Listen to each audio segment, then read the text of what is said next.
Praise the Lord. Praise the Lord. God bless you. Good morning also. കഴിഞ്ഞ രാത്രി എല്ലാവരും ഉറങ്ങിയോ? ഉറങ്ങിയൊരു ദൈവത്തെ സ്തുതിച്ചാട്ടെ. രാവിലെ നമ്മൾ എഴുന്നേറ്റപ്പം നമ്മുടെ കൈകാലുകൾ ചലിപ്പിക്കുവാനും വായെ തുറന്ന് സംസാരിക്കുവാനും കാണുവാനും കേൾക്കുവാനും എല്ലാം ദൈവം നമുക്ക് കൃപ തന്നതിനായിട്ട് നമുക്ക് സ്തോത്രം പറയാമോ? ഹല്ലേലൂയ. കാരണം നമ്മളെപ്പോലെ ഉറങ്ങാൻ കിടന്ന പലരും നിത്യനിദ്രയിലേക്ക് പോയപ്പോൾ അനേകർ അതിവേദനപ്പെട്ട് കഴിയുമ്പോൾ ദൈവം നമ്മളെല്ലാവരും ആരോഗ്യത്തോടെ പരിപാലിച്ചല്ലേ. നമുക്ക് നന്ദി പറയാൻ കർത്താവ് അനുഗ്രഹിക്കപ്പെട്ട ഒരു ക്യാമ്പിൽ വന്ന് നമുക്ക് പങ്കെടുക്കാൻ കർത്താവ് സഹായിച്ചതിനായിട്ട് നമുക്ക് ദൈവത്തിന് സ്തോത്രം ചെയ്യാം. ഞാനൊരു കാര്യം നിങ്ങൾ ചോദിച്ചോട്ടെ, ഒരു കൊച്ചു കാര്യമാണ്. ഇന്ന് രാവിലെ ഉണർന്നപ്പോൾ നിങ്ങളുടെ വായിൽ നിന്ന് ആദ്യം പറഞ്ഞ വാക്ക് എന്താണെന്ന് ഓർമ്മയുണ്ടോ? മറുപടി പറയണ്ട, നിങ്ങൾ ചിന്തിച്ചാൽ. ഇന്ന് രാവിലെ ഞാൻ ഉണർന്നപ്പോൾ ആദ്യം എൻ്റെ വായിൽ നിന്ന് വാക്ക് എന്തായിരുന്നു? ചിലർ സ്തോത്രം പറഞ്ഞു കാണും, ചിലർ ഹല്ലേലൂയ പറഞ്ഞു കാണും, യേശുവേ എന്ന് പറഞ്ഞ് ഉണർന്നതുകൊണ്ട് ചിലർ ഒരു പാട്ട് പാടിക്കൊണ്ടായിരിക്കും ഉണർന്നത്. എന്നാൽ പ്രായോഗികമായിട്ട് ഞാൻ പറയാൻ കേട്ടോ, ചിലപ്പോഴൊക്കെ, എപ്പോഴും അല്ല, രാവിലെ എഴുന്നേൽക്കുമ്പോഴത്തേക്കും ടെൻഷനോടെ എഴുന്നേൽക്കുക. ഒരു കാപ്പി കിട്ടിയേക്കൊള്ളാമെന്നുണ്ടായിരുന്നില്ലേ? ഇടീ ഭർത്താക്കന്മാർ ചിലർ ചായ എന്ന് പറഞ്ഞു കാണും അല്ലേ, കാപ്പി. ഇതെല്ലാം അങ്ങനെയല്ല. ഒരു രാത്രി മുഴുവൻ നമ്മൾ കാത്ത് പരിപാലിച്ച് നമ്മുടെ ദൈവത്തെ എന്ത് ചെയ്യണം? സ്തോത്രം പറഞ്ഞുകൊണ്ട് ദൈവത്തോടു കൂടി നമ്മൾ എന്ത് ചെയ്യണം? ജീവിതം ആരംഭിക്കണം. ക്യാമ്പിലുള്ളപ്പോൾ മാത്രമല്ല, ജീവിതത്തിൽ എല്ലാ ദിവസവും നമ്മൾ രാവിലെ ഉണരുമ്പോൾ എന്ത് ചെയ്യണം? ദൈവത്തിന് സ്തോത്രം പറഞ്ഞുകൊണ്ട് വേണം നമ്മുടെ ജീവിതം ആരംഭിക്കാൻ. വിശുദ്ധ ബൈബിളിൻ്റെ ആദ്യത്തെ വാക്യം നമുക്കറിയാം. എന്താ പറയുന്നത്? ആദിയിൽ ദൈവം. ഇംഗ്ലീഷിൽ ഇൻ ദ ബിഗിനിങ് ഗോഡ്. ദൈവത്തോടു കൂടി ആരംഭിക്കുന്ന ഒരു ദിവസം അത് ഏറ്റവും അനുഗ്രഹമായിരിക്കും.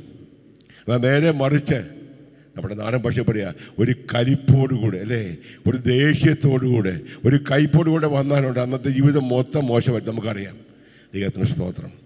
നമ്മൾ പറഞ്ഞു അങ്ങനെ അല്ലല്ലോ. എന്നാൽ ഓർത്തോണം, ചിലപ്പോൾ പിശാച് നമ്മുടെ ജീവിതത്തെ അതിൻ്റെ ചൈതന്യം മുഴുവൻ കളയാൻ ഇപ്പോൾ രാവിലെ എന്നെ മൂഡ് പോയി എന്നൊക്കെ ചിലർ പറയും. അങ്ങനെയല്ല, രാവിലെ എന്ത് ചെയ്യണം? ദൈവത്തോടു കൂടെ നമ്മുടെ ജീവിതം ആരംഭിക്കണം. കാരണം ദൈവകൃപയില്ലാതെ നമുക്കൊരിക്കലും ജീവിക്കാൻ പറ്റത്തില്ല, ഒരു വിശ്വാസിയായിട്ട് ജീവിക്കാൻ പറ്റത്തില്ല. എന്ത് ചെയ്യാമോ? അതുകൊണ്ട് രാവിലെ ദൈവസ്ഥാനത്തിൽ പോയിരുന്ന് പ്രാർത്ഥിച്ച് ജീവിതം ആരംഭിക്കണം. ഞാൻ നിങ്ങളുടെ അനുഭവത്തിൽ പറയാം. എനിക്ക് കഴിഞ്ഞ 60 വർഷത്തിലധികത്തെ നല്ല ഓർമ്മയുണ്ട്. ഒരു കാലത്ത് ഒന്നുമില്ലാത്തവരായി, ഒരു നല്ല വീടില്ല, വണ്ടിയുടെ കാര്യമൊന്നും ചിന്തിക്കാൻ പോലും പറ്റത്തില്ല അല്ലേ, ജീവിത സാഹചര്യങ്ങളൊന്നുമില്ല, പട്ടിണിയും ദാരിദ്ര്യമൊക്കെ ആയ നാളുകളായിരുന്നു. ചില കൃഷിക്കാരായിരുന്നു, ജോലിയുള്ളവരുടെ എണ്ണം കുറവാണ്. പക്ഷേ രാവിലെ അപ്പനും അമ്മയും മക്കളും എല്ലാവരും ഇരുന്ന് പ്രാർത്ഥിച്ച് ആരംഭിച്ച വീടുകളിലുണ്ടല്ലോ, ദൈവം അതിൻ്റെ എല്ലാ സ്ഥിതി മാറ്റി. ദൈവത്തിന് സ്തോത്രം. നമുക്കറിയാം, നമ്മളൊക്കെ പലരും ചർച്ചിലൊക്കെ വന്ന കാലത്ത് ഞാൻ എൻ്റെ ചർച്ചിൽ പറയാറുണ്ട്, ഒരു 10 വർഷം പുറകോട്ട് നോക്കണം, ഒരു 15 വർഷം പുറകോട്ട്. കർത്താവേ, നമ്മുടെ അവസ്ഥ എന്തായിരുന്നല്ലേ? അപ്പോൾ ദൈവത്തെ കണ്ടുമുട്ടിയതും ഈ വചനം നമ്മുടെ കൈ കിട്ടിയതും പ്രാർത്ഥിച്ചതുമൊക്കെ ഒരിക്കലും നഷ്ടമായില്ല എന്ന് അനുഭവമുള്ളവർ മാത്രം എത്ര ഉറക്ക ഹല്ലേലൂയ പറയാമോ? ഹല്ലേലൂയ പറഞ്ഞാട്ടെ. ഹല്ലേലൂയ, ദൈവത്തിന് സ്തോത്രം. നമ്മൾ ഇന്ന് അല്പസമയം ചെലവഴിക്കാമോ? രാവിലെ നമ്മൾ ചെയ്യേണ്ട മറ്റൊരു കാര്യത്തെക്കുറിച്ചാണ്. ദൈവത്തിന് സ്തോത്രം. എന്താണെന്നറിയാമോ? അതിൻ്റെ പേര് ക്വയറ്റ് ടൈം. ദൈവത്തിന് നമ്മൾ നേരം വെളുത്താമോ വൈകുന്നേരം വരെ ഒരുപാട് സംസാരിക്കുന്നവരാണ്. മറ്റുള്ളവരുടെ കൂട്ടുകാരുടെ സംസാരിക്കും, നമ്മുടെ ജോലി സംബന്ധമായിട്ടൊക്കെ സംസാരിക്കുന്നവരാണ്. പക്ഷേ ദൈവവുമായി സംസാരിച്ച് മാത്രമല്ല, ദൈവത്തിൽ നിന്ന് കേട്ട് വേറെ ആൾ പറഞ്ഞു തരികയല്ല. ഇപ്പോൾ പാസ്റ്റർമാരുണ്ട്, പക്ഷേ വ്യക്തിപരമായി നമ്മളും നമ്മുടെ ദൈവവുമായി ചെലവഴിക്കുന്ന ചില മിനിറ്റുകൾ എല്ലാ ദൈവമക്കൾക്കും വളരെ ആവശ്യമാണ്. ഞാൻ പറഞ്ഞല്ലോ, ദൈവത്തോടു കൂടി ആരംഭിച്ച് ചാർജ് ചെയ്യപ്പെട്ടാൽ അന്ന് നമ്മൾ ഫേസ് ചെയ്യുന്ന എല്ലാത്തിനുമുള്ള പരിഹാരം ദൈവം നമുക്ക് രാവിലെ തരും. കുഞ്ഞുങ്ങൾ രാവിലെ സ്കൂളിൽ പോകുമ്പോൾ, കോളേജിൽ പോകുമ്പോൾ, ഇപ്പോൾ ഫാഷനൊക്കെ മാറി. പണ്ടൊക്കെ ആണെങ്കിൽ അമ്മമാരെ പൊതിച്ചോറ് കെട്ടി കൊടുക്കും, അറിയാമോ? ഉച്ചയ്ക്ക് ബ്രേക്ക്ഫാസ്റ്റ് കൊടുക്കും. ഉച്ചയ്ക്ക് അവർ കഴിക്കാനുള്ളത് അവരുടെ സാഹചര്യങ്ങൾക്കനുസരിച്ച് ഒരു ചോറും പൊതി കൊട്ടി കൊടുക്കുക, അല്ലെങ്കിൽ പാത്രത്തിൽ ടിഫിൻ കാര്യത്തിനകത്ത് കൊടുക്കും. പക്ഷേ ഇന്നിപ്പോൾ പിള്ളേർക്ക് അതൊന്നും ഇഷ്ടമില്ല. അവർക്ക് ബർഗറും മറ്റേ ജങ്ക് ഫുഡൊക്കെ പോട്ടെ, അത് വിഷയമല്ല. പക്ഷേ നമ്മൾ രാവിലെ എന്ത് ചെയ്യണം? ദൈവവചനത്താൽ ചാർജ് ചെയ്യപ്പെടണം. സമയം നമ്മളുടെ കുറച്ചേ ഉള്ളൂ, ഞാൻ പെട്ടെന്ന് പറയാം. ദൈവത്തിന് സ്തോത്രം. നമ്മൾ ഉൽപ്പത്തി പുസ്തകം പഠിക്കുമ്പോൾ അബ്രഹാമിൻ്റെ മകനായ ഇസഹാക്ക് വെളിം പ്രദേശത്ത് ധ്യാനിക്കാൻ പോയി. ഉൽപ്പത്തി പുസ്തകം പെട്ടെന്ന് ആ വാക്യം നടത്തി. ഉൽപ്പത്തി പുസ്തകം 24-ാം അധ്യായം 63-ാമത്തെ വാക്യം. ഉൽപ്പത്തി 24:63. വൈകുന്നേരത്ത് ഇസഹാക്ക് ധ്യാനിപ്പാൻ വെളിം പ്രദേശത്ത് പോയിരുന്നു. അവൻ തലപൊക്കി നോക്കി ഒട്ടകങ്ങൾ വരുന്നത് കണ്ടു. മതി. അപ്പോൾ നമ്മൾ ഈ ക്വയറ്റ് ടൈമിന് വേണ്ടി ദൈവത്തിൻ്റെ സന്നിധിയിൽ പോയി നമ്മൾ ചാർജ് ചെയ്യപ്പെടാൻ വേണ്ടി ഉണ്ടല്ലോ, തിരക്കിനകത്തിരുന്നോണ്ട്, അടുക്കള നിന്നോണ്ട്, അല്ലേ? അങ്ങനെയൊന്നുമല്ല. നമ്മൾ കർത്താവ് ചെലവഴിക്കാൻ വേണ്ടി ഒരു സ്ഥലം കണ്ടുപിടിക്കും. നിങ്ങളുടെ ബെഡ്റൂം ആയാലും കുഴപ്പമില്ല. ഇല്ലെങ്കിൽ ഇസഹാക്ക് ചെയ്തതുപോലെ എവിടെയെങ്കിലും ഗാർഡനിലോ എവിടെയെങ്കിലും എന്ന് പറഞ്ഞാൽ മറ്റ് ഡിസ്റ്റർബൻസ് ഒന്നും ഉണ്ടാകാതെ. ഞാൻ എൻ്റെ ചേർത്ത് പറയാം, മൊബൈൽ ഫോണൊക്കെ ഒന്ന് സൈലൻറ്റ് മോഡിലോ സ്വിച്ച് ഓഫ് ഒക്കെ ചെയ്തിട്ടേമോ നമ്മളും നമ്മുടെ വേദപുസ്തകവും ഒരു ഡയറിയിൽ വെച്ചോ. ഇത് പ്രാർത്ഥനയല്ല കേട്ടോ, പ്രാർത്ഥനയല്ല. സാധാരണ പ്രാർത്ഥിക്കും അറിയാമല്ലോ. നമ്മൾ പ്രാർത്ഥിക്കുന്നത് കർത്താവേ എന്നെ അനുഗ്രഹിക്കണമേ, കർത്താവേ എൻ്റെ ഭർത്താവിനെ, എൻ്റെ ഭാര്യയെ അനുഗ്രഹിക്കണമേ. മക്കൾക്ക് ഒരുപാട് നമ്മേ പറയാറുണ്ട്. എന്ന് പറഞ്ഞാൽ അതെല്ലാം അപ്പീലാണ്. കർത്താവേ തരണമേ, പഠിക്കാൻ ബുദ്ധി തരണമേ, പരീക്ഷ എളുപ്പമാക്കണമേ എന്നൊക്കെ പ്രാർത്ഥിക്കാറുണ്ട്. അതൊക്കെ നല്ല കാര്യമാണ്, പക്ഷേ പ്രാർത്ഥിക്കുകയും ചെയ്യണം. പക്ഷേ ഇന്ന് 29 മാർച്ച് 29 ഇന്നലെ അനുഗ്രഹമായിരുന്നു. പക്ഷേ ഇന്ന് കർത്താവേ, ഇപ്പോൾ ക്യാമ്പല്ലെന്ന് വിചാരിച്ചു. ഇപ്പോൾ നമ്മൾ ക്യാമ്പിലാണ്, നമ്മൾ രാവിലെ ജോലിക്ക് പോവുക, കുഞ്ഞുങ്ങൾ സ്കൂളിൽ പോവുക. കർത്താവേ ഇന്ന് എൻ്റെ ജീവിതത്തിൽ തെറ്റു വരാതെ കർത്താവേ ജയകരമായ ഒരു ജീവിതം നയിക്കാൻ I have to lead a victorious Christian life today. അതിനെന്ത് വേണം? നമ്മുടെ കഴിവുകൊണ്ട് പറ്റത്തില്ല, നമ്മുടെ ബുദ്ധി പോരാ കേട്ടോ. കർത്താവേ അങ്ങയുടെ അത്യന്ത ശക്തിയാൽ നിറയ്ക്കണമേ. നമ്മുടെ ഇന്നത്തെ ലോകം നമുക്കൊരിക്കലും അനുകൂലമല്ല. നമ്മൾ പോകുന്ന യാത്ര ഒഴുക്കിനെതിരെ നീന്തുക. കാരണം ഈ ലോകത്തിൻ്റെ എല്ലാ ഒഴുക്കളും നമുക്ക് പ്രതികൂലമാണ്. അതുകൊണ്ടാകുമ്പോൾ കർത്താവ് നമ്മളെ ചാർജ് ചെയ്യണം. എൻ്റെ ജീവിതത്തിൽ അനുഭവത്തിൽ പറയാം കേട്ടോ. രാവിലെ ദൈവത്തിൻ്റെ വചനം വായിച്ച് ധ്യാനിക്കുമ്പോൾ നമ്മുടെ ഉള്ളിലേക്ക് ദൈവത്തിൻ്റെ ആത്മാവ് ചില ആലോചനകൾ നമുക്ക് തരും. അത് കേൾക്കണം, അത് എഴുതി വെക്കണം, പ്രാർത്ഥിക്കണം. ഞാൻ പ്രായോഗികമായിട്ട് പറയാം. ദൈവത്തിന് സ്തോത്രം. അപ്പോൾ ഒരു സ്ഥലം തിരഞ്ഞെടുത്തു. ഞാൻ പറഞ്ഞല്ലോ, ബെഡ്റൂം ആകാം, ഒരിക്കലും ഡ്രോയിങ് റൂം പറ്റത്തില്ല. കാരണം അവിടെ പല തിരക്കുകളുണ്ടാകും. ഇതുപോലെ ഇസഹാക്ക് പോയതുപോലെ, എന്നാൽ ഇസഹാക്കിനെ തൊട്ടിട്ട് വരാം കേട്ടോ. ഇസഹാക്ക് എന്തിനാ പോയത് അറിയാമോ? വെളിം പ്രദേശത്ത് ധ്യാനിക്കാൻ പോയി. അപ്പോൾ നോക്കി, അവന് വേണ്ടി വിവാഹം ആലോചിക്കാൻ വേണ്ടി എലയാസർ അങ്ങ് പോയിരിക്കുക 15-ാമിൽ കേട്ടോ. അബ്രഹാം അയച്ചിട്ട് എലയാസർ പോയിരിക്കുക. ഇസഹാക്കൊന്നും കണ്ടില്ല. പക്ഷെ ഓർത്തോണേ, അന്ന് പ്രാർത്ഥിക്കാൻ പോയി, ധ്യാനിക്കാൻ പോയി ഇരുന്ന് മടങ്ങി വന്നപ്പോൾ ദൂരെ നിന്ന് ഒട്ടകക്കൂട്ടങ്ങൾ വരുന്നത് കണ്ടു. എന്നറിയാമോ? എലയാസർ പോയി ഈ ഇസഹാക്കിന് ഭാര്യയായിരിക്കേണ്ട റിബേക്കയും കൊണ്ട് ഒട്ടകപ്രതിമക്കൾ, ഞാൻ പറയട്ടെ, ഒരു നല്ല പ്രാർത്ഥന, ഒരു നല്ല ആരാധന, ഒരു വചനം കേട്ട് ചാർജ് ചെയ്ത് വരുമ്പോൾ നിന്റെ ചില മറുപടികൾ നിന്നെ എതിരേൽക്കാൻ കർത്താവ് സഹായിക്കും. അതിൻ്റെ സന്തോഷത്തോടെ ദൈവത്തെ അറിയാമോ, നമ്മൾ ദൈവത്തിന് വേണ്ടി സമയം കണ്ടെത്തിയാൽ, നമ്മൾ ചാർജ് ചെയ്യപ്പെടാൻ വേണ്ടി സമയം വേർതിരിച്ചാൽ, ഞാൻ പറയട്ടെ, നമ്മൾ ഒരുപാട് കഷ്ടപ്പെട്ട് വരത്തില്ല. നമ്മുടെ പല പ്രാർത്ഥനയുടെ മറുപടികൾ ഇങ്ങോട്ട് വരുന്നത് കാണാൻ കഴിയും. അനുഭവത്തെ ഞാൻ പറയുക. ഒന്ന് കരം ഉയർത്തി ദൈവത്തെ തുടിച്ചാട്ടെ. നിങ്ങൾ ണം എല്ലാ ദിവസവും വ്യക്തിപരമായി നിങ്ങളും ദൈവവുമായി ചെലവഴിക്കുന്ന മിനിറ്റ് ഉണ്ടാകണം. ഇപ്പം ഞാൻ പറയാം, രാവിലെ ഇപ്പം പിള്ളേർക്ക് യൂണിവേഴ്സിറ്റി എക്സാം എന്ന് വിചാരിക്കുക. നിങ്ങൾക്ക് പലർക്ക് ജോലിക്ക് പോകേണ്ടവരുണ്ടായിരിക്കാം. 1 മണിക്കൂർ എടുക്കാൻ ചിലപ്പോൾ പറ്റിയെന്നിരിക്കത്തില്ല. 1 മണിക്കൂർ എടുത്താൽ നല്ല കാര്യം. എന്നാൽ കുറഞ്ഞ പക്ഷം ഞാൻ പറയാം, ഏറ്റവും കുറഞ്ഞ പറയാം, ഒരു 20 മിനിറ്റെങ്കിലും, ഇനി പോട്ടെ, ഇല്ലേ 15 മിനിറ്റെങ്കിലും എന്ത് ചെയ്യണം? ദൈവവചനവുമായിരിക്കണം. ഒരു മിനിമം 15 മിനിറ്റ് മിനിമം കേട്ടോ. അരമണിക്കൂർ ഉണ്ടെങ്കിൽ നിങ്ങൾ എടുത്ത കുഴപ്പമില്ല കേട്ടോ. എന്നാൽ 1 മണിക്കൂർ ഉണ്ടെങ്കിൽ ഏറ്റവും നന്നായിരിക്കും. എന്നാൽ ഇത്രയേ ഉള്ളൂ. ഇത് പ്രാർത്ഥനയല്ല.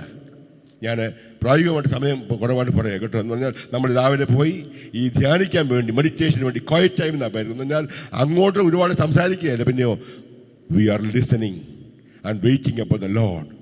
Lord you speak to me. ഇന്ന് കർത്താവെ ഞാൻ ഫേസ് ചെയ്യേണ്ട എല്ലാ കാര്യങ്ങളും എന്നെക്കൊണ്ട് പറ്റത്തില്ല. എൻ്റെ കഴിവൊന്നും പറ്റത്തില്ല, അറിയാമോ? ദൈവം എന്നെ ചാർജ് ചെയ്യണമേ. ഹല്ലേലൂയ. ഇലക്ട്രിസിറ്റി കൊണ്ട് ഈ മൊബൈൽ ഫോൺ ചാർജ് ചെയ്യുന്നതിനേക്കാൾ ശക്തമായി ദൈവത്തിൻ്റെ വചനത്തിലൂടെ ദൈവത്തിൻ്റെ ആത്മാവ് നമ്മളെ എല്ലാവരെയും ചാർജ് ചെയ്യും. സന്തോഷത്തോടെ ദൈവത്തെ സ്തുതിച്ചാട്ടെ. ഹല്ലേലൂയ. ദൈവം നമ്മളെ ചാർജ് ചെയ്യട്ടെ. ഞാൻ പറഞ്ഞു, നമ്മുടെ കയ്യിൽ എന്തൊക്കെയുണ്ട്? ഒരു ബൈബിളുണ്ട്, ഒരു ഡയറി ഉണ്ട്, ഒരു പേന ഉണ്ട്. അങ്ങോട്ട് പ്രാർത്ഥിക്കാനല്ല, പിന്നെയോ ദൈവത്തിന് കേൾക്കാനായിട്ട്. നമുക്കിന്ന് എഫേസ്യ ലേഖനത്തിലേക്ക് വരാം. എഫേസ്യ ലേഖനം 5-ാം അധ്യായം 1 മുതൽ 14 വരെയുള്ള വാക്യം നിങ്ങൾ ഒരാളെന്ന് വായിച്ചേ. ഒരു പാരഗ്രാഫ് ആകട്ടെ. നമ്മൾ വായിക്കുമ്പോൾ എപ്പോഴാമോ ഒരു ഫുൾ ചാപ്റ്റർ ഒരു പക്ഷേ വായിക്കണമെന്നില്ല, ഒരു പാരഗ്രാഫ്. ആകയാൽ പ്രിയ മക്കൾ എന്ന പോലെ ദൈവത്തെ അനുകരിപ്പീൻ. ഒരു മിനിറ്റ്, ഒരു സെക്കൻഡ്. ഒരു ഫുൾ ചാപ്റ്റർ വായിക്കാൻ നമുക്ക് സമയം കിട്ടിയെന്നിരിക്കത്തില്ല, പക്ഷേ കുറഞ്ഞ പക്ഷം ഒരു പാരഗ്രാഫ്. സങ്കീർത്തനം പോരാ കേട്ടോ, വേറെങ്കിലും ദൈവത്തിൻ്റെ ഭാഗം വരെയുണ്ട്. പുതിയ നിയമത്തിലുണ്ട്, പഴയ നിയമത്തിൽ. അപ്പോൾ ആ പുതിയ നമ്മൾ ഇന്ന് പുതിയ നിയമത്തിൽ പ്രാക്ടിക്കൽ എടുക്കുക കേട്ടോ. അപ്പോൾ ഒന്ന് വായിക്കാം. ആകയാൽ പ്രിയ മക്കൾ എന്ന പോലെ ദൈവത്തെ അനുകരിപ്പീൻ. ക്രിസ്തുവും നിങ്ങളെ സ്നേഹിച്ച് നമുക്ക് വേണ്ടി തന്നെത്താൻ ദൈവത്തിന് സൗരഭ്യവാസനയായ വഴിപാടും യാഗവുമായി അർപ്പിച്ചതുപോലെ സ്നേഹത്തിൽ നടപ്പീൻ. ഒരു മിനിറ്റ്, നിങ്ങൾ എല്ലാവരും ബൈബിളും തുറന്നേ. നിങ്ങൾ ബൈബിളിൽ നിന്ന് എഫേസ്യ ലേഖനം ആ ഭാഗം ഒന്ന് എടുത്ത്. എഫേസ്യ ലേഖനം 5-ാം അധ്യായം 1 മുതൽ 14 വാക്യം ഇപ്പോൾ വായിക്കും. നിങ്ങളോട് കൂടെ ഒന്ന് വായിച്ചോ കേട്ടോ. ഒന്ന് വായിച്ചോ. ഓക്കെ, വായിച്ചോ. ദുർനടപ്പും യാതൊരു അശുദ്ധിയും അത്യാഗ്രഹവും നിങ്ങളുടെ ഇടയിൽ പേർ പറക പോലും അരുത്. അങ്ങനെയാകുന്നു വിശുദ്ധന്മാർക്ക് ഉചിതം. ചീത്തത്തരം, പൊട്ടച്ചൊൽ, കളിവാക്ക്, ഇങ്ങനെ ചേർച്ചയില്ലാത്തവ ഒന്നും അരുത്. സ്തോത്രമത്രേ വേണ്ടത്. ദുർനടപ്പുകാരൻ, അശുദ്ധൻ, വിഗ്രഹാരാധിയായ ദ്രവ്യാഗ്രഹി, ഇവർക്ക് ആർക്കും ക്രിസ്തുവിൻ്റെയും ദൈവത്തിൻ്റെയും രാജ്യത്തിൽ അവകാശം ഇല്ല എന്ന് നിങ്ങൾ അറിയുന്നുവല്ലോ. വ്യർത്ഥ വാക്കുകളാൽ ആരും നിങ്ങളെ ചതിക്കരുത്. ഈ വക നിമിത്തമല്ലോ ദൈവകോപം അനുസരണം കെട്ടവരുടെ മേൽ വരുന്നു. നിങ്ങൾ അവരുടെ കൂട്ടാളികൾ ആകരുത്. മുമ്പേ നിങ്ങൾ ഇരുളായിരുന്നു, ഇപ്പോഴോ കർത്താവിൽ വെളിച്ചമാകുന്നു. കർത്താവിന് പ്രസാദമായത് എന്തെന്ന് പരിശോധിച്ചുകൊണ്ട് വെളിച്ചത്തിലുള്ളവരായി നടന്നുകൊള്ളുവീൻ. സകല സൽഗുണവും നീതിയും സത്യവുമല്ലോ വെളിച്ചത്തിൻ്റെ ഫലം. ഇരുട്ടിൻ്റെ നിഷ്ഫല പ്രവർത്തികളിൽ കൂട്ടാളികൾ ആകരുത്. അവയെ ശാസിക്കുകയത്രേ വേണ്ടത്. അവർ ഗൂഢമായി ചെയ്യുന്നത് പറവാൻ പോലും ലജ്ജയാകുന്നു. അവയെ ശാസിക്കുമ്പോഴോ സകലത്തെയും കുറിച്ച് വെളിച്ചത്താൽ ബോധം വരും. ബോധം വരുന്നതെല്ലാം വെളിച്ചം പോലെ തെളിവല്ലോ. അതുകൊണ്ട് ഉറങ്ങുന്നവനെ ഉണർന്ന് മരിച്ചവരുടെ ഇടയിൽ നിന്ന് എഴുന്നേൽക്കാം, എന്നാൽ ക്രിസ്തു നിന്റെ മേൽ പ്രകാശിക്കും എന്ന് ചൊല്ലുന്നു. മതി. ഒരു വലിയ പാരഗ്രാഫാണ് വായിച്ചത്. ഞാൻ പറയാം, ഒരു പ്രാവശ്യം വായിച്ചാൽ കാര്യമായിട്ടൊന്നും നമുക്ക് ചാർജ് ചെയ്യപ്പെടണമെന്നില്ല കേട്ടോ. 3 പ്രാവശ്യം നിങ്ങളൊന്ന് വായിക്കണം. 3 പ്രാവശ്യം ഇതേ ഭാഗങ്ങൾ തന്നെ. അതിനു മുമ്പ് ദൈവത്തിൻ്റെ കർത്താവേ, ഇന്ന് ഞാൻ വായിക്കുന്ന ഈ ടെക്സ്റ്റിലൂടെ, ഈ വചനത്തിലൂടെ കർത്താവേ എന്നെ സഹായിക്കണം, എന്നോട് സംസാരിക്കണം എന്ന് പറഞ്ഞാൽ ഞാൻ അങ്ങോട്ട് പറയുകയല്ല. ദൈവാത്മാവിന് ഇന്ന് എന്നോട് പറയാനുള്ള കാര്യങ്ങൾക്ക് വേണ്ടി നമ്മൾ അങ്ങോട്ട് യോജിച്ച് ഈ 3 പ്രാവശ്യം വായിക്കുക. എൻ്റെ അനുഭവത്തിൽ പറയാം, 3 പ്രാവശ്യം വായിക്കുമ്പോഴത്തേക്കും നമുക്ക് എവിടെയൊക്കെ എന്തൊക്കെ തടയുന്നുണ്ട്, പക്ഷേ അത് കഴിഞ്ഞിട്ട് പുസ്തകം ഒന്ന് മടക്കി വെക്കണം. വീണ്ടും ഒരു നിമിഷം പ്രാർത്ഥിക്കുക. 3 പ്രാവശ്യം വായിച്ചതിന് ശേഷം ഒന്ന് കർത്താവേ, ഇന്ന് എഫേസ്യ ലേഖനത്തിലെ 5-ാം അധ്യായം ഈ ഇത്രയും വാക്യം ഞാൻ വായിച്ചു. കർത്താവേ, ഇതിലൂടെ അങ്ങയ്ക്ക് എന്നോട് എന്താ പറയാനുള്ളത്? കർത്താവേ, അങ്ങ് എന്നോട് എന്തു പറഞ്ഞാലും അത് ഏറ്റെടുക്കാനും അനുസരിക്കാനും ഞാൻ തയ്യാറാണ്. കർത്താവേ, എന്നെ സഹായിക്കണമേ, എന്നെ ബലപ്പെടുത്തണമേ. യേശുവേ, അങ്ങനെ സംസാരിക്കണമേ. ആമേൻ. ഇത് കഴിഞ്ഞേച്ച് നിങ്ങൾ ഒന്നുകൂടെ വായിച്ചാൽ മനസ്സിലാവും. 1-ാമത്തെ വാക്യം ഒന്ന് വായിച്ചേ. ആകയാൽ പ്രിയ മക്കൾ എന്ന പോലെ ദൈവത്തെ അനുകരിപ്പീൻ. ഒരു മിനിറ്റ് കേട്ടോ. അത് 4-ാമത്തെ പ്രാവശ്യം വായിക്കുമ്പോൾ എൻ്റെ അനുഭവത്തിൽ പറയാം കേട്ടോ, ഇത് നമ്മൾ സംസാരിക്കുന്നത്. 1-ാമത് പറയുക, ആകയാൽ പ്രിയ പ്രിയ മക്കൾ എന്ന പോലെ. ഞാൻ ആരാന്നറിയാമോ? ഒരുപക്ഷെ എൻ്റെ വീട്ടിൽ അല്ലെ എൻ്റെ സാഹചര്യം എന്നെ തഴയപ്പെട്ട ഒരു വ്യക്തിയാണെന്ന് തോന്നിയാലും ഞാൻ ആരാന്നറിയാമോ? എൻ്റെ കർത്താവിന് ഞാൻ പ്രിയ മകനാ, എൻ്റെ കർത്താവിന് ഞാൻ പ്രിയ മകളാ എന്ന് പറഞ്ഞാൽ എൻ്റെ ദൈവം എന്നെ ദൈവം നിന്നെ അത്രയ്ക്ക് സ്നേഹിക്കുന്നു എന്നുള്ള കാര്യം ദൈവത്തിൻ്റെ ആത്മാവ് നിൻ്റെ ഉള്ളിലൊരു വെളിപ്പെടുത്തിയാമോ? എൻ്റെ കർത്താവേ ഹല്ലേലൂയ. മറ്റുള്ളവരെല്ലാം എന്നെ തഴഞ്ഞപ്പോൾ, എന്നെ വെറുത്തപ്പോൾ എൻ്റെ കർത്താവ് എന്നെ പ്രിയ മകനാക്കി തീർത്തല്ലോ, ഞാൻ കർത്താവ് വിലപ്പെട്ടവനാണല്ലോ എന്നുള്ള ഒരു വലിയ ഉൾക്കാഴ്ച ദൈവത്തിൻ്റെ ആത്മാവ് നമ്മുടെ ഉള്ളിൽ തരും. ഞാൻ പറയട്ടെ, നാളെ രാവിലെ നിങ്ങൾ വീണ്ടും ഇത് ഭാഗം വായിച്ചാലും ദൈവത്തിൻ്റെ ആത്മാവ് വീണ്ടും വേറെ തരത്തിൽ ഒരു അഷുറൻസ് തരും. ദൈവത്തിന് നിങ്ങൾ കുറിച്ചിടണം, നിങ്ങൾ ഡയറിക്കകത്ത് അല്ലെങ്കിൽ പേപ്പറിൽ കുറിച്ചിടണം. എൻ്റെ കർത്താവേ, ഞാൻ ഇന്ന് ആരാറിയാമോ? ദൈവത്തിൻ്റെ ഒരു പ്രിയ പൈതല. അവിടെ എന്ത് ചെയ്യണം? എൻ്റെ കർത്താവിന് ഇഷ്ടമില്ലാത്ത ഒരു കാര്യവും, എൻ്റെ അപ്പൻ എൻ്റെ അമ്മ എന്നെ സ്നേഹിക്കുമ്പോഴല്ലോ എൻ്റെ അപ്പൻ ഇഷ്ടമില്ലാത്ത ഒരൊറ്റ വാക്ക് പോലും ഞാൻ എന്ത് ചെയ്യത്തില്ല, സംസാരിക്കാനോ നോക്കാനോ ഇടയാകത്തില്ല. നിങ്ങൾ കുറിച്ചിടണം, ഞാൻ ആരാ? എൻ്റെ കർത്താവിൻ്റെ പ്രിയ മകനാ. ദൈവാത്മാവ് തന്നൊരു ഉറപ്പാക്കട്ടോ. ദൈവത്തിന് സ്തോത്രം. അപ്പോൾ വായിക്കുന്ന വെച്ച് പ്രിയ മക്കൾ എന്ന പോലെ ദൈവത്തെ അനുകരിപ്പിൻ. ഈ ലോകത്തെ അനുകരിക്കാനല്ല. നമ്മുടെ റോൾ മോഡൽ ആരാ? എനിക്ക് വേണ്ടി ജീവനെ തന്ന എൻ്റെ കർത്താവ്, എന്നെ പ്രിയ മകനാക്കി കാണുന്ന, പ്രിയ മകളാക്കി കാണുന്ന എൻ്റെ കർത്താവിനെ ഞാൻ ചേർത്ത് പഠിയാമോ? എൻ്റെ കർത്താവിന് ഇഷ്ടമല്ലാത്തൊന്നും ഞാൻ ചെയ്യത്തില്ല. ഒരു പക്ഷേ ഇന്ന് ചില കാര്യങ്ങൾ പ്ലാൻ ചെയ്ത് വെച്ചിരിക്കുകയായിരിക്കും. പക്ഷേ ഈ വചനം വായിച്ചപ്പോൾ നമുക്ക് മനസ്സിലായാമോ? ഞാൻ വിലപ്പെട്ടവനാ, എൻ്റെ കർത്താവിൻ്റെ പ്രിയ മകളാകുമോ? അതുകൊണ്ട് ഞാനിന്ന് പ്ലാൻ ചെയ്തെല്ലാം മാറ്റി വെക്കാമോ? എൻ്റെ കർത്താവിനെ അല്ലാതെ വേറൊന്നും അനുകരിക്കാൻ എനിക്ക് പറ്റത്തില്ലാമോ?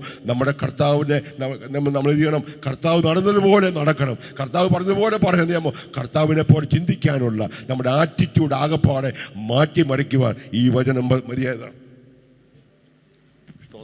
ഒന്ന് വായിച്ചേ. ആകയാൽ പ്രിയ മക്കൾ എന്ന പോലെ ദൈവത്തെ അനുകരിപ്പിൻ. പിന്നെ അടുത്ത വാക്യം, ക്രിസ്തുവും നിങ്ങളെ സ്നേഹിച്ച് നമുക്ക് വേണ്ടി തന്നെത്താൻ ദൈവത്തിന് സൗരഭ്യവാസനയായി. സമയം കുറവാണ്ടായി പെട്ടെന്ന് പോകുന്നു കേട്ടോ. രണ്ടാമത്തെ വാക്യം വായിച്ചപ്പോഴത്തേക്കും ആദ്യം നമുക്ക് മനസ്സിലായി ഞാൻ ആരാന്നറിയാമോ? കർത്താവ് എന്നെ സ്നേഹിക്കുന്നുണ്ട്, കർത്താവ് എന്നെ എത്ര പ്രിയപ്പെടുന്നറിയാമോ? രണ്ടാമത്തെ കാര്യം, എൻ്റെ കർത്താവെ അങ്ങേ അല്ലാതെ ഞാൻ വേറെ ഒന്നും അനുകരിക്കത്തില്ല. ഇപ്പം നമ്മൾ വായിച്ചേ, ക്രിസ്തുവും നിങ്ങളെ സ്നേഹിച്ച്. കർത്താവ് നമ്മളെ സ്നേഹിച്ച സ്നേഹമുണ്ടല്ലോ, ഒരു സാധാരണ സ്നേഹമല്ല. ദൈവത്തിന് സ്തോത്രം. നമ്മൾ പറയാറില്ലേ, രക്താംബരം പോലെ കടുംചുവപ്പായിരുന്ന എൻ്റെ പാപങ്ങളെ ഹിമം പോലെ വെളുപ്പിക്കുവാൻ വേണ്ടി എന്ന് പറഞ്ഞാൽ നമ്മൾ കണ്ടതുപോലെ ഒരു പാപത്തെക്കുറിച്ചും ബോധം തോന്നുന്നില്ലെങ്കിലേമോ നീതിമാനായിത്തീരുന്നു. പക്ഷെ ദൈവം നമ്മളോട് കരുണ കാണിച്ച് നമ്മുടെ പാപങ്ങളെ ക്ഷമിച്ച് നടത്തുന്ന ആ ദൈവത്തെക്കുറിച്ച് ഓർത്തപ്പോഴുണ്ടല്ലോ, എൻ്റെ കർത്താവേ അങ്ങനെ സ്നേഹിച്ചില്ലായിരുന്നെങ്കിൽ നമുക്കറിയാം അഗാപ്പയിലാവും. അൺകണ്ടീഷൻ നമ്മുടെ ഭരിച്ചു നോക്കിയിട്ടില്ല. പിന്നെയോ ദൈവം നമ്മൾ കാണിച്ച ആ സ്നേഹത്തെക്കുറിച്ച് ഓർക്കുമ്പോൾ ചിലപ്പോൾ അറിയാതൊരു പാട്ടൊക്കെ പാടിക്കോ, കുഴപ്പമില്ല. ഇത്ര സ്നേഹം എന്നുള്ള പാട്ടൊക്കെ ചിലപ്പോൾ ഓർമ്മ വരും, പാടിക്കോ, കുഴപ്പമില്ല. ദൈവത്തിന് കർത്താവിന് ഇഷ്ടമാണ് അതൊക്കെ. അപ്പോൾ ദൈവം നമ്മളെ സ്നേഹിച്ച സ്നേഹത്തെക്കുറിച്ച് ഓർക്കുമ്പോൾ ആ വാക്യം മുഴുവൻ വായിച്ച്, എങ്ങനെയാണ് സ്നേഹിച്ചത്? ക്രിസ്തുവും നിങ്ങളെ സ്നേഹിച്ച് നമുക്ക് വേണ്ടി തന്നെത്താൻ ദൈവത്തിന് സൗരഭ്യവാസനയായ വഴിപാട്. പിതാവാം ദൈവത്തിന് സൗരഭ്യവാസനയായി. പഴയ മക്കളുടെ ആരാധനയ്ക്കകത്ത് 5 യാഗങ്ങളുണ്ടായിരുന്നു. ഒന്നാമത്തെ യാഗം പാപയാഗം, രണ്ടാമത്തെ അകൃത്യയാഗം, മൂന്നാമത്തേത് സ്തോത്രം നിയമോ ഹോമയാഗം, അടുത്തത് സമാധാനയാഗം, അടുത്തത് ഭോജനയാഗം. കിട്ടി ആദ്യത്തെ 2 നിർബന്ധയാഗങ്ങളാണ്. പാപപരിഹാരം വരുത്താത്തതുകൊണ്ട് ആരാധന ദൈവത്തിന് വേണ്ട. രണ്ടാമത്തെ കാര്യം അതായത് ഹോമയാഗം, ഭോജനയാഗം, സമാധാനയാഗം. ഈ 3 യാഗങ്ങൾ ആരാധനയാഗങ്ങൾ. അതിനകത്ത് സൗരഭ്യവാസന വസ്തുക്കൾ ചേർക്കും. അതേമോ ദൈവത്തിന് പിതാവിനെ പ്രസാദിപ്പിക്കുവാൻ വേണ്ടി പുത്രൻ തമ്പുരാൻ നമുക്ക് വേണ്ടിയാമോ കാൽവരിയിൽ സമ്പൂർണ്ണമായ യാഗമായി. അപ്പം അതുപോലെ എൻ്റെ കർത്താവ് തൻ്റെ ജീവനെ തന്ന്, തൻ്റെ ചങ്കിലെ ചോര ഊറ്റിത്തന്ന് എന്നെ സ്നേഹിച്ച ആ സ്നേഹം വേറെ സ്നേഹമല്ല. ഞാൻ ഓർക്കും ചിലരൊക്കെ പറയാറുണ്ട്, എൻ്റെ ദൈവമേ എൻ്റെ അപ്പനുണ്ടല്ലോ എന്നെ സ്നേഹിച്ച സ്നേഹം.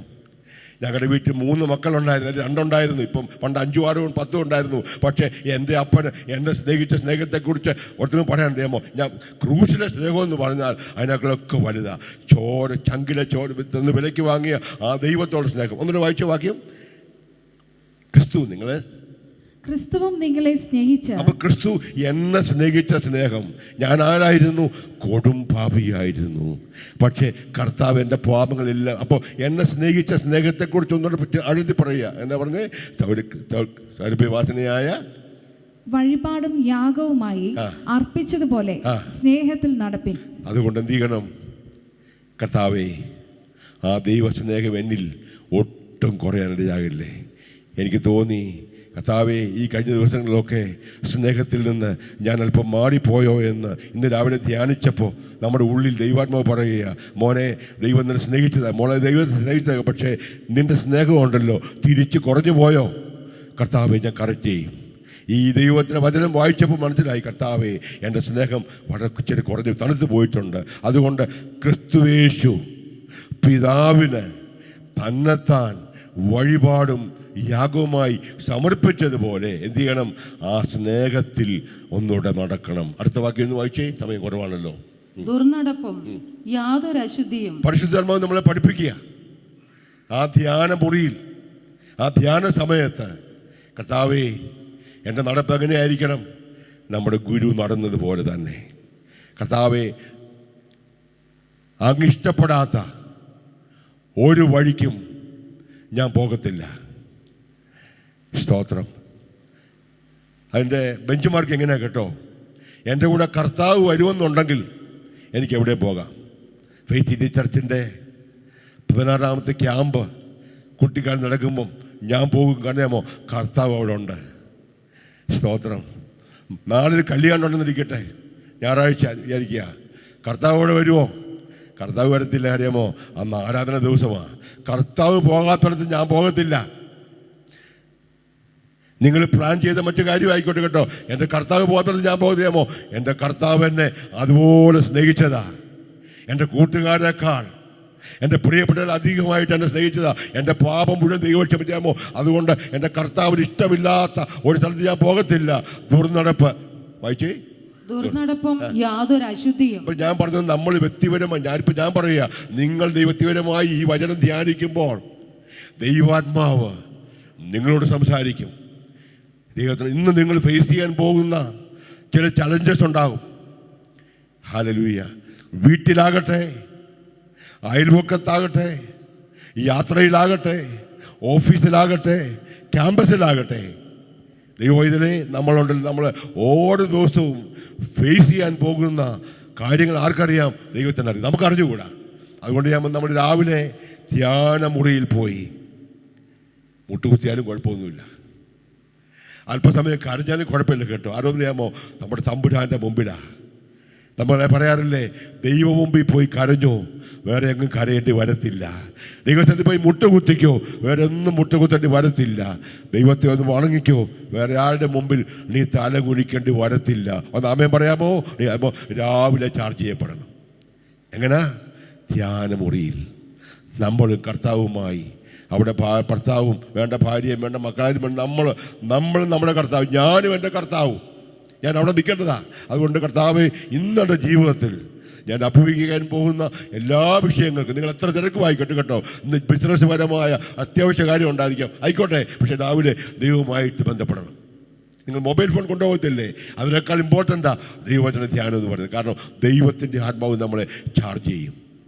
ഞാൻ പ്രാക്ടിക്കലി പറയാം, ഇന്ന് നമ്മൾ ഫേസ് ചെയ്യാൻ പോകുന്ന എന്തൊക്കെ പ്രശ്നമുണ്ടോ അതിന് വേണ്ടുന്ന ഇൻപുട്ട് ദൈവം നമുക്ക് തരും.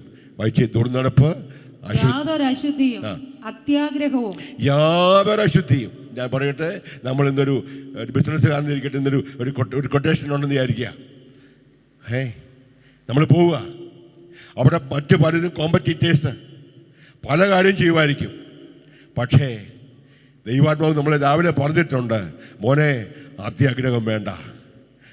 നമുക്ക് ലോകമക്കൾ തിരഞ്ഞെടുക്കുന്ന എല്ലാ കാര്യവും നമുക്ക് എടുക്കാൻ പറ്റത്തില്ല. ബിസിനസ് കിട്ടിക്കോട്ടെ, കിട്ടിയില്ലെങ്കിൽ കുഴപ്പമില്ല. എന്ത് ചെയ്യണം? എൻ്റെ കർത്താവിൻ്റെ വഴിയിൽ നിന്ന് ഞാൻ ഒരിക്കലും പറയാമോ, രാവിലെ ദൈവാത്മാവ് പറഞ്ഞിട്ടുണ്ട്, യാതൊരു അത്യാഗ്രഹവും പാടില്ല. ദൈവാത്മാവ് വിലക്കിയിട്ടുണ്ട്. ഞാൻ പറയട്ടെ, ദൈവമക്കളിൽ നമ്മൾ ദൈവത്തിന് തന്നെ തീരുമാനമെടുത്ത് വയ്ക്കുമോ, നമുക്കുള്ളത് ദൈവം മാറ്റി വെച്ചേക്കും. ദൈവമക്കൾ നമ്മുടെ ഓഹരി മറ്റാർക്കും പോകത്തില്ല. ഇസ്ഹാക്ക് ധ്യാനം കഴിഞ്ഞ് മടങ്ങി വന്നപ്പോൾ തനിക്ക് വേണ്ടിയുള്ള ജീവിത പങ്കാളിയെ ദൈവം ഒരുക്കി ഒരൊട്ടകപ്പുറത്ത് ഇങ്ങോട്ട് കൊണ്ടുവന്ന് കണ്ടതുപോലെ ഞാൻ ഉറപ്പിച്ച് പറയാം കേട്ടോ, ദൈവം നമുക്ക് വേണ്ടി കരുതും. ഒരാമയം പറയുന്നവർക്കായി ദൈവത്തെ സ്തുതിക്കുന്നു. ഹല്ലേലൂയ. അർത്ഥം എന്താ പറഞ്ഞത്? അശുദ്ധി, അത്യാഗ്രഹം, പിന്നെ അത്യാഗ്രഹവും നിങ്ങളുടെ ഇടയിൽ പേർ പറക പോലും അരുത്. ഓക്കെ, പിന്നെ അങ്ങനെയാകുന്നു വിശുദ്ധന്മാർക്ക് ഉചിതം. ദൈവമക്കൾക്ക് യോജിക്കാത്ത എന്നോട് പടങ്ങല്ലേ വേഷവിധാനങ്ങൾ. No, I am a child of God. ഞാൻ അവരെവരെയും പോലെയല്ല. ദൈവത്തിന് സ്തോത്രം. ഹല്ലേലൂയ. ജീവിതത്തിൻ്റെ കൊടുക്കൽ വാങ്ങലുകൾ. I am a child of God. എനിക്ക് അവരെ പോലെ ആകാൻ പറ്റത്തില്ല. ലോകത്തിന് ഒഴുക്കിനടിച്ച് പോകാൻ പറ്റത്തില്ല. കാരണം രാവിലെ ദൈവാത്മാവ് സംസാരിച്ചു. ഹല്ലേലൂയ. അങ്ങനെയുടെ എൻ്റെ പേര് വരുന്നു. അടുത്ത വാക്യം വായിച്ചേ. ചീത്തത്തരം, പൊട്ടച്ചൊൽ, കളിവാക്ക്, ഇങ്ങനെ ചേർച്ചയില്ലാത്തവ ഒന്നും അരുത്. ദൈവമക്കൾക്ക് ചേരാത്തത് ഒന്നും പാടില്ല. രാവിലെ ദൈവാത്മാവ് പറയും, അറിയാമോ, ഇന്ന് ചില ചീത്ത കൂട്ടുകെട്ടിൽ ഇടപെടാനുള്ള സാധ്യതകൾ ഉണ്ടാകും. ദൈവാത്മാവ് പറയുന്നുണ്ട് കേട്ടോ. പിന്നെ എല്ലാവരും പറയുന്ന പോലെ തന്നെ വളിച്ച തമാശ അല്ലേ, ഇതൊക്കെ പറയാനുള്ള ചാൻസ് ഉണ്ടാകും.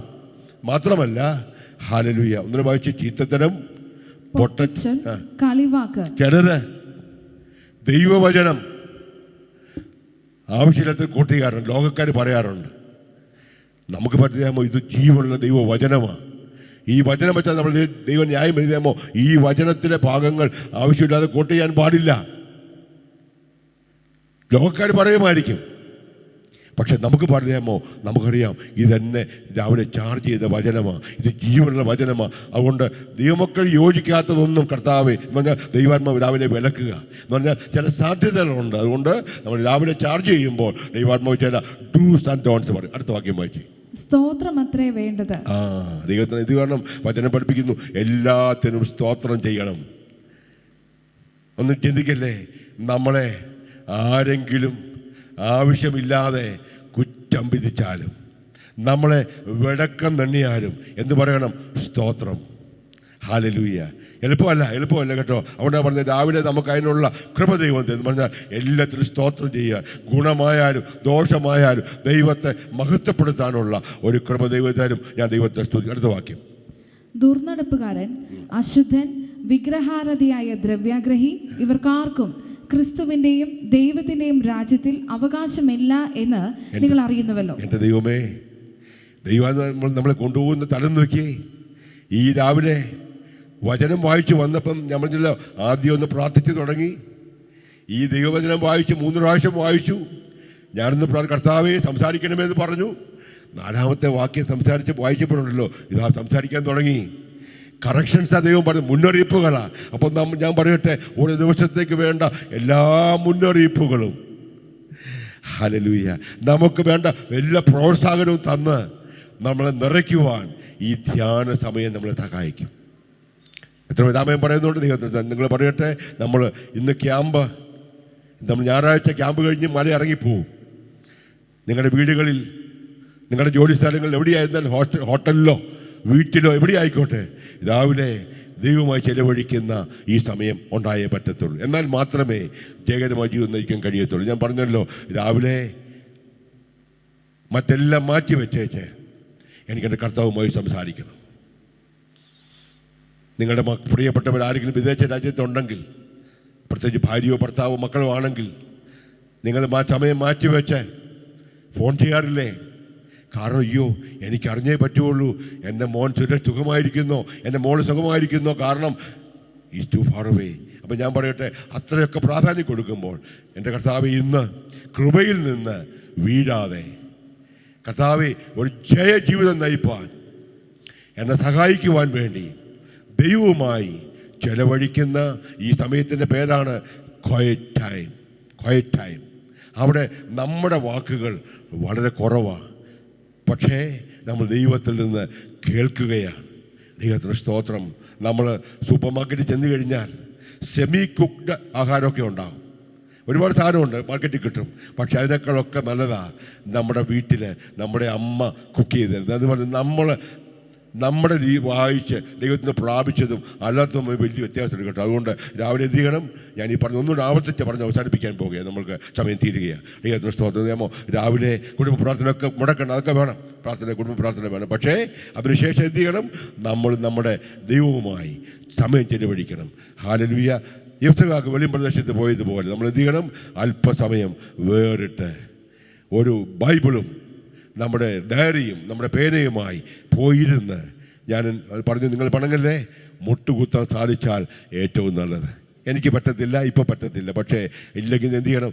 വളരെ പ്രാർത്ഥനയോടുകൂടെ ദൈവത്തിൻ്റെ പോയി മുട്ടുകുത്തി പ്രാർത്ഥിച്ച്, കർത്താവ് ഇന്ന് എന്നോട് സംസാരിക്കണമേ. നിങ്ങൾ തുടർച്ചയായി വായിച്ചു വരുന്ന വേദഭാഗം വായിച്ച് കുറഞ്ഞത് ഒരു 3 ഫുൾ ചാപ്റ്റർ വായിക്കേണ്ട, ഒരു കുറഞ്ഞ 3-4 വാക്യം വായിച്ച് പ്രാർത്ഥിച്ച് നിങ്ങൾ വീണ്ടും വായിക്കുമ്പോൾ ദൈവാത്മാവ് സംസാരിക്കും. അതെല്ലാം കുറിച്ച് വെക്കണം.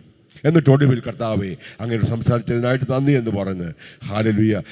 ചില സമയങ്ങൾ നന്ദി പറയാൻ വേണ്ടി ഞാൻ എൻ്റെ അനുഭവത്തിൽ പറയാൻ കേട്ടോ, പലപ്പോഴും നമ്മൾ കരഞ്ഞു പോകും.